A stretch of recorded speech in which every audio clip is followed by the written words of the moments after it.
In the year 2007, a group of researchers at Harvard walked into 7 hotels. They weren't there to check the rooms, they were there to study the women who cleaned them. These women cleaned about 15 rooms a day, lifting mattresses, pushing carts, scrubbing, bending, carrying, and climbing stairs. Hours of real physical work. And yet, when the researchers measured their health, something didn't add up. By the numbers, these women were on their feet all day, but their bodies looked like bodies of people who'd never moved at all. High blood pressure, body fat, weight that wouldn't shift. How could people this active be this unhealthy? The answer, turns out, would have almost nothing to do with their bodies and almost everything to do with a single sentence.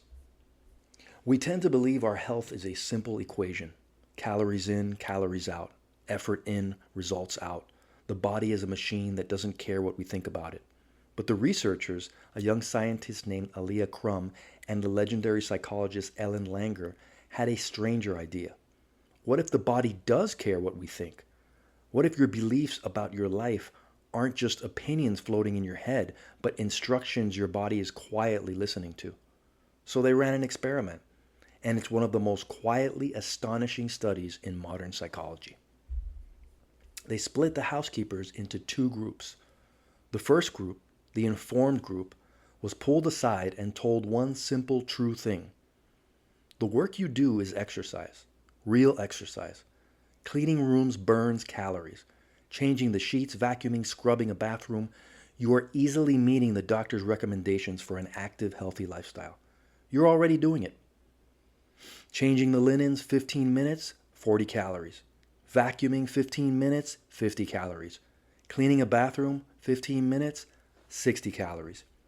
They printed it out, they put it on the break room wall, they made sure the women understood the thing you do every day is good for you. The second group, the control group, was told nothing. They kept cleaning the exact same rooms, doing the exact same work. Then everybody went back to their lives. Nobody was put on a diet, nobody was given a workout plan, nobody was told to change a single thing about how they worked. 4 weeks later, the researchers came back with their scales and their measuring tapes. The group that had been told nothing, almost no change. Same weight, same blood pressure, same as the 4 weeks before.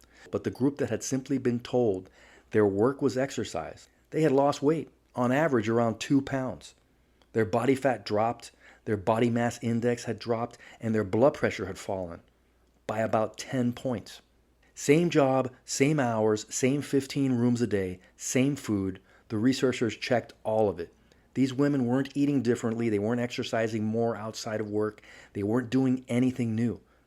The only thing that changed was what they believed about what they were already doing.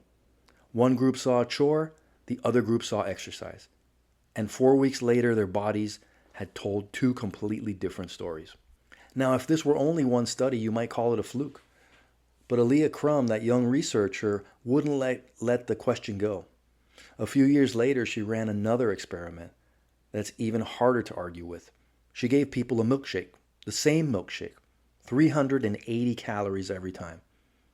But sometimes she handed it over with a label, called it indulgent, a rich, decadent, 600-calorie treat.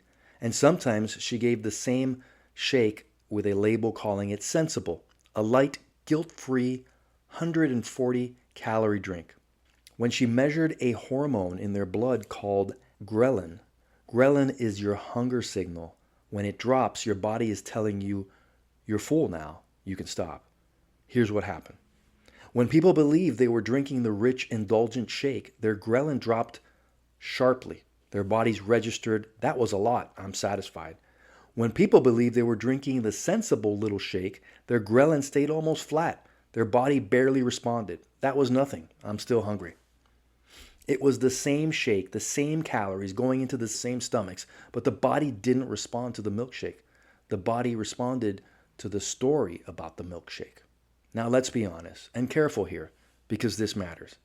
This is not a magic trick. The hotel workers didn't transform overnight, and no thought is going to replace real food, real rest, and real medicine.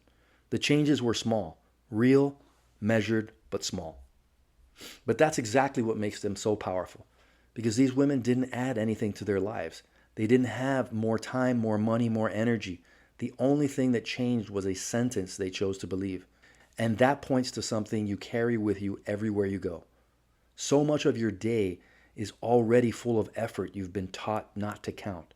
The walk you almost didn't take, the stairs instead of the elevator, the hours on your feet at work, the cleaning, the carrying, the chasing after kids. You've been told that doesn't count, that it's just your day.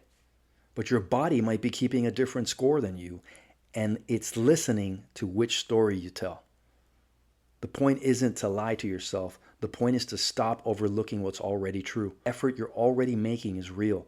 The movement in your ordinary day is real. And the way you frame it as a burden or as something that's quietly keeping you alive and strong may be doing more than you ever realized. The point isn't to lie to yourself. The point is to stop overlooking what's already true. The effort you're already making is real. The movement in your ordinary day is real.